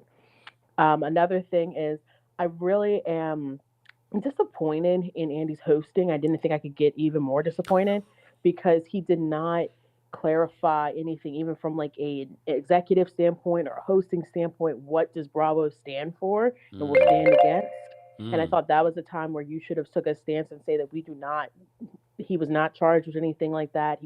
This accusation was disproven, something like that to solidify that what Gizelle was saying was not the truth. And I think that's something that would bother me if I was Candace to continue working for an employer that would not stand up for me. That's all. Thank you. Thank you so much, Judge Justice. All right, we're going to bring up Tyler next. Tyler, thoughts, opinions? So, in my opinion, Gizelle does not articulate herself well at all. What she's trying to say is that Candace weaponizes the opinions of others from social media and fuels fire when she repeats them. And I think people would have heard her out more. On the flip side, Andy should have made Gizelle fully apologize. And even though Gizelle did say she did not mean it like that, you probably didn't, but your gossip is what the issue is. And you should have stand down and made her apologize for that and kind of double down on that. Last but not least, the reason why Gizelle is not hearing the colorist conversations is, I'm going to say this, while I like Candiace, the cursing and the neck jokes and the uterus jokes, your whole entire point gets missed when you throw insults in there. I think Wendy or even Karen, to be honest, although Karen is a fair-skinned woman, she would hear it more from them because they're not going to lean on the insults. That's all I'm saying. I think she's not hearing it because of it's coming from Candace. That's all. Thank you, Tyler. Take care. All right, we're going to bring up Elle next. Hold on. Elle, what were your thoughts? Hi, Kempire. Hi. Hi, Moss. Hi, chat. Oh, so I'm calling because, first of all, I'm a fan of the Grand Dame. So everyone else is supporting cast. Oh!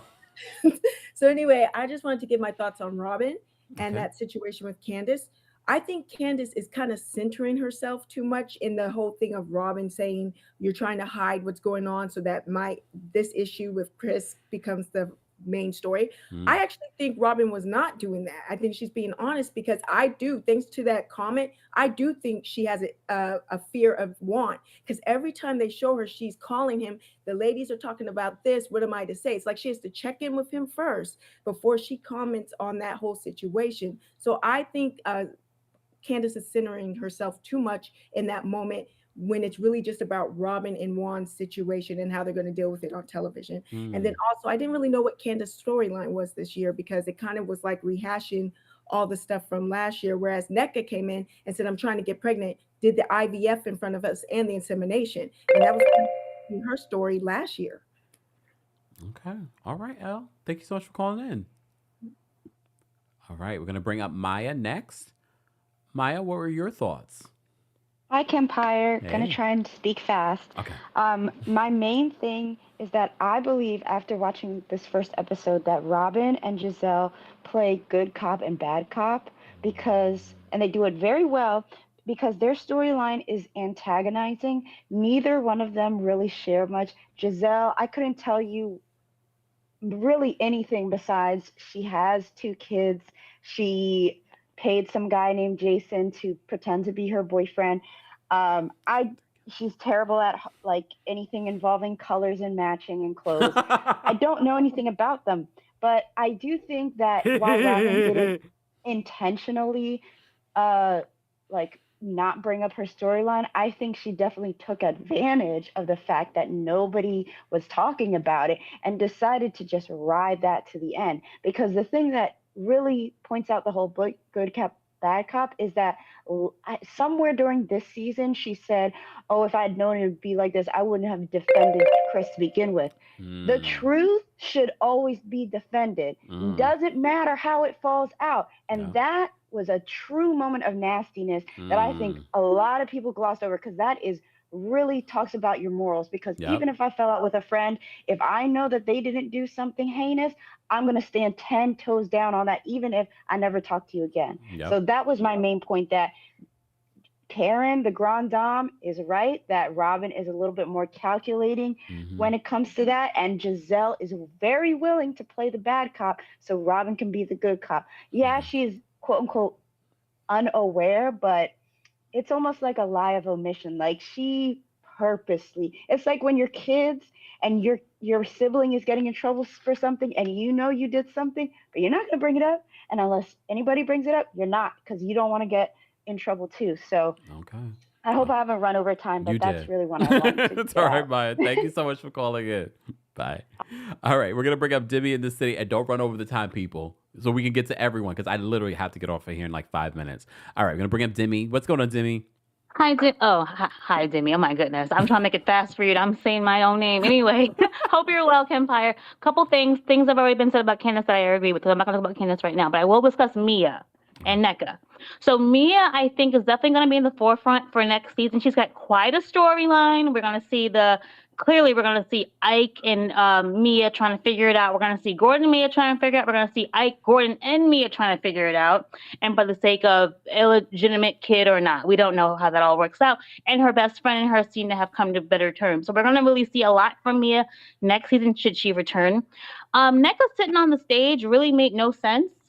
Like, I know how in other seasons of other shows they bring up friends of, like later how they did with on Married to Medicine, how they brought out oh my god Dr. Kima's wife. Goodness, I feel bad for not remembering her name right now. Dr. Alicia. But Dr. Alicia, how they brought her out later on. Her sitting on that stage didn't really make sense for what they were discussing at the moment. I know they want to include her, but I don't think she really has a place in next season. She has no real relationship with any of them. Her being on there was built off of Wendy's back. Ooh.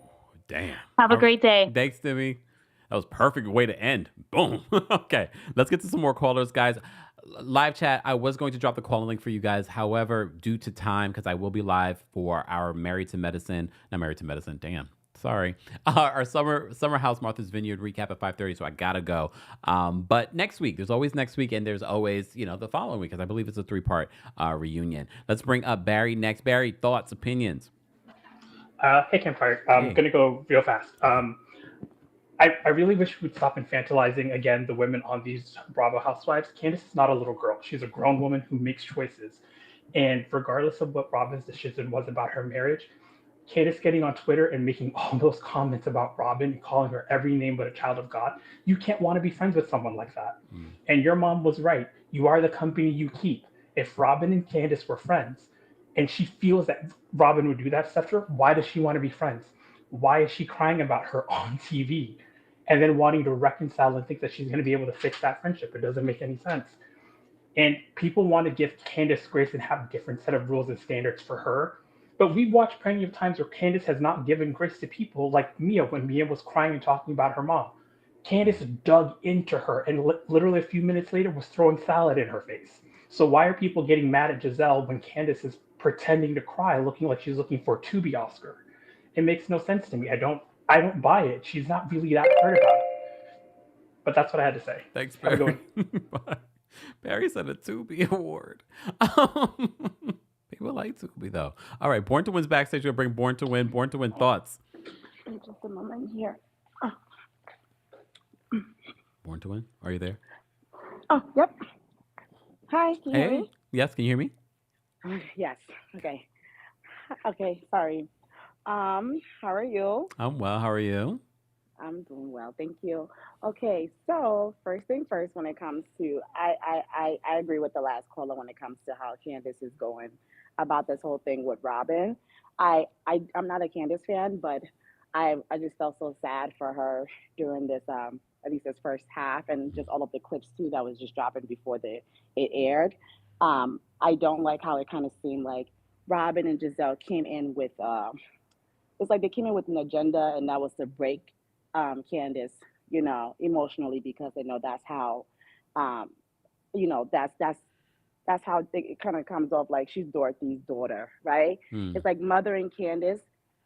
Um, it's like a little thing that everyone has a spot, right? Hmm. And once someone finds that weak point, and they're gonna hit it every time. And I think that's what um, Robyn and Gizelle did this reunion, and I Okay. didn't like it, and I don't like Candiace, but I didn't like that at all. Okay. All right, Born Twin. Anyways, Thank you have a so much good for calling in. day. Bye.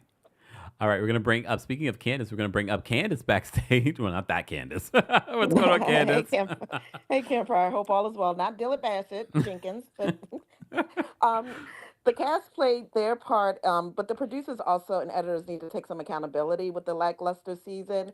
It felt disjointed, and I'm questioning the reason behind them leaving Karen's triple 20 party out and the individual photo shoots. We love seeing the parties. That's what RHOP and all of these housewife shows are about. It feels like the season never really got started. There were some episodes where nothing happened. Like all I did was watch a recap because I'm just like, there's no reason to watch the show because nothing happened on the show. I thought it was going to turn around after the PAVE event, but then it was more of the same. I'm disappointed because RHOP started out so good, and hopefully they can turn it around. I live in Baltimore. If you were at the DC show, you know. And I love seeing RHOP because it's like then I can go to the places that they are, and it's good seeing your area and your neighborhood on TV. I agree. I agree, All Candace. right, Thank you that's so much it. for All right, calling in, bye. Candace. Take care. I agree. I mean, and I've said this before about talking about Real Housewives of New York. That's what I kind of loved about watching the original Roni because it's like my city. And anyways, I say all that to say, Mo Reality's backstage. We're gonna bring her up next. Mo Reality, what's going on? Oh my God, my stomach hurt. Uh, It's because we got like 32 seconds. And it's been so long. So I'm not even gonna waste my time on them. Just tell me happy birthday. Happy Um, birthday! it's not today. It's on the 5th actually. But I'm just um, I look forward to seeing you July 11th in Nashville. Yes, ma'am. And I will say this about Robyn. I absolutely hated her outfit at the bottom. It was giving very much Power Ranger Robyn. Okay. The knees were too aggressive for me. And yeah, that's it. I'm gonna call you back though about Okay. Martha's Vineyard. Okay. All right. Thanks, Mo Reality, for calling in. Take care. Right. Guys, don't forget, we will be in Nashville on July 11th, Atlanta July 12th. We'll be in Boston. That's our next show. That will be May 30th. Go get your tickets now. More information is available in the description, including Seattle. So if you live in Vancouver, if you live in Portland, come to our Seattle show and get your tickets there in the description. All right. Let's get to Joe is backstage. We're going to bring Joe up next. What's going on, Joe? Thoughts? Happy April Fool's Day. That wasn't for you, Joe. Sorry. No, I think everyone said what I wanted to say anyways, but I love Karen's hairstyle. Also, as a twerker of the fence that you are, when does becoming a fence become a serve? Like I don't get it. And then the It's third, Karen. yeah, and then the third one that I have, not sure if you already mentioned this. Which side are you on? Robyn or Ashley? Are they fighting? No, with the topic of what you do with the thing. Okay, that's all. Bye. Ask me that at the Boston show. Bye. All right. Hayad is backstage. We're going to bring up, I hope I'm pronouncing this correct. Please correct me. Hayad, is that how you pronounce it? Can you hear me, Kempire? Yes. Can you hear me? Yes, it's Hayad, but you're pretty close. You're pretty Okay. close. Thank Hayad. you. Okay. Oh my God, it's like my second time online. I'm so excited. You usually do this while I'm at work, but I took today off, so I'm very happy. Oh, yes. Yes, exactly. I just really want to quickly just say Ramadan Mubarak to everybody, Yes. and also please add Toronto one of your dates one We're day. working on Please, it. please, please. We're Thank you. working You on have it. a lot of fans out here. Thank you. So Ashley, let's talk a little bit about Ashley's wig. I know she's a pageant girl, but why did she have to give us toddlers and tiaras that day? It was actually the most. I was so very happy that Wendy was there, because to be very frank, thank God for Wendy. She was coming correct with everything and looked phenomenal to add to that. I wish Candace would stop crying as much, just because I feel like she gives them way too much fodder. And also, I want Candace to be a little bit more principled. When Gizelle was doing the most with Monique, bringing that bodyguard on stage, like, she was okay with that. That lets me know that as long as it's not pointed at you, it's not a problem. And I just want Candace to think about that and reflect in those days. Mia straight winning. Her lion ass was actually making sense this reunion, and I do not feel bad for G. And finally, Robyn, I almost forgot about her. She's Delulu. And can anybody remember that NECA was a lawyer? Because she had no storyline. Nobody knew that. That's it. You are so messy. Goodbye.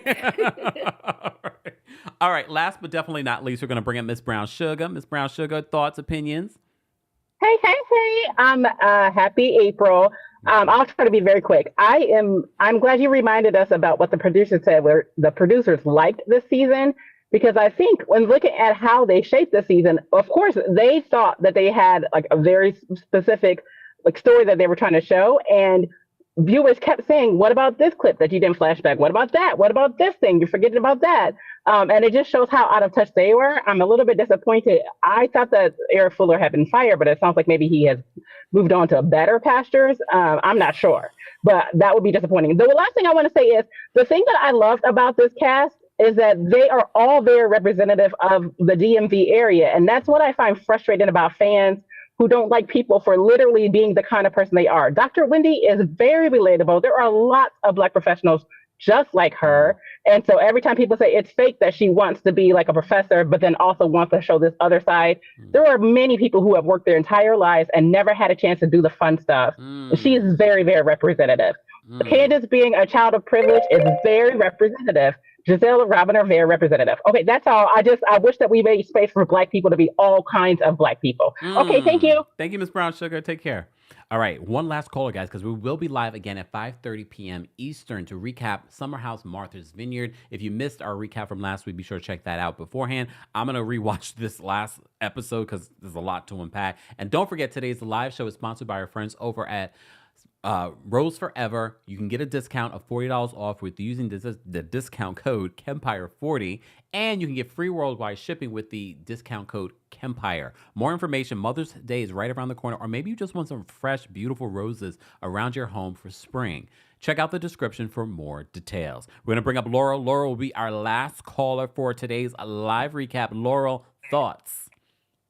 Hi, Kempire. Hey. So I think that it is a bunch of bull Swiss that Gizelle is so concerned about death threats and everything else. Because why would she get up there and laugh at this girl when she's crying, put on this whole charade for like the past 2 seasons, trying to portray Chris as a predator. And now all of a sudden you're concerned about death threats. Like, if you cared about that kind of stuff, then you wouldn't be acting this way on national television. You can't bully people and then cry when you're bullied. You know, like it just doesn't make sense to me. So I hope that they get rid of her one day. Like, she doesn't bring anything to the show. And I think it's sad that Candace is leaving, and she actually like is funny. She's witty. She brings something to the show, and Gizelle brings nothing. So I think she's a demon. I hope she leaves. Please follow her. Producers, if you're listening, get rid of her. We don't want her. And that's all I have to say. Thank you, Empire. Thanks, Laurel. Laurel, do you think based off of seeing part 1, though, that might be the reason why Candace decided to leave? I don't blame her if that was, because I couldn't just put up with that, you know, and then it's very antagonistic on top of that. You know, you call my husband a predator and then you antagonize me on top of it. Like, who can deal with that? You know, I couldn't. Thank you, Laurel. Take care. Bye. All right. Thank you to everyone that called in. Apologies to our live chat for not dropping the call and link, just because we literally had no time. We've been live for almost 2 hours. But we do appreciate everyone taking time out of their Monday afternoon to be here for our recap of the Real Housewives of Potomac Season 8 Reunion Part 1. If you're part of the replay crew, be sure to let us know how you'd rate this reunion, where you're watching from, what you thought about it. But also, don't forget to like the video. Don't forget to subscribe. And don't forget to subscribe to our podcast, Kempire, on Apple Podcasts and on Spotify. While you're there, don't forget to give us a 5-star rating. And thank you to our channel members. We appreciate them. To become a member, teamkempire.com/join. And of course, thank you to our Kings Guards. We could not do this without them. We appreciate all of their hard work in this live chat because we know all of you have very strong opinions that aren't necessarily the same, which is fine. You don't have to agree with me. You don't have to agree with each other, but you do, unlike on this show, have to respect each other. And if you don't, you will be fired. Bianca, thank you so much for the super chat. Bianca says, not saying Giz deserved death threats, but she invites bad energy by stating she doesn't care about people getting attacked if she doesn't like them. SD Max says, Gizelle is my age, Generation X. This is not the first time she has dealt with colorism, the colorism issue. That part. Okay. Steven, thank you so much for the super sticker. We appreciate the vibes. We definitely appreciate the vibes. Thank you guys so much for being here. I will see you guys in the next one. I'll be live again at 5:30 p.m. Eastern, 2:30 p.m. PST. If you haven't liked the video already, what are you doing? It's so easy to support a channel just by liking the video. Shout out to some of you that are new to the channel that discovered me from the recent Diddy coverage. So shout out to all of you. We talk more than just housewives here. We talk about everything in pop culture. And we're on tour. So for more details on our Boston show, Nashville show, Atlanta show, Seattle show, and more dates to come. So stay tuned. More information on those shows. Go peep one right now in the description. I will see you guys later. Thank you to everyone watching on TikTok, Twitch, Twitter, and of course, those of you watching on Facebook and on YouTube. I will see you guys later. We're going to get out of here. Not with music, just out of here. Ooh, you bring the lighter. I got the fuse. You make a fire. I'll ask you.